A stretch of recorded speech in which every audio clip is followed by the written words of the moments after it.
আল্লাহ পাক আমাদেরকে এমন একটি দামি মজলিসে, দামি মাকামে, জান্নাতের বাগানে বসার তৌফিক দিয়েছেন, যে জায়গার দাম অনেক বেশি, অবস্থান করলে অবস্থানকারীর দাম বেড়ে যায়।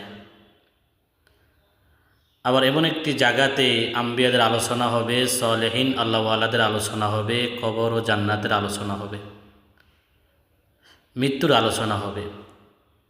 এর দ্বারা কী লাভ?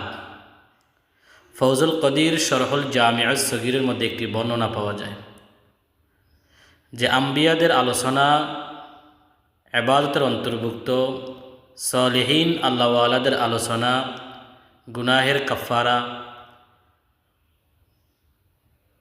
মৃত্যুর আলোচনা সদকার সওয়াব, কবরের আলোচনা জান্নাতে নিকটবর্তী করে দেওয়ার সবব।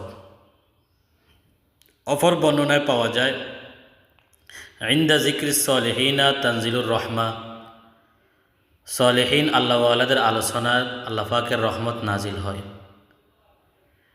আল্লাহ পাক এমন একটি মজলিসে বসার তৌফিক দিয়েছেন, সকলে বলি আলহামদুলিল্লাহ।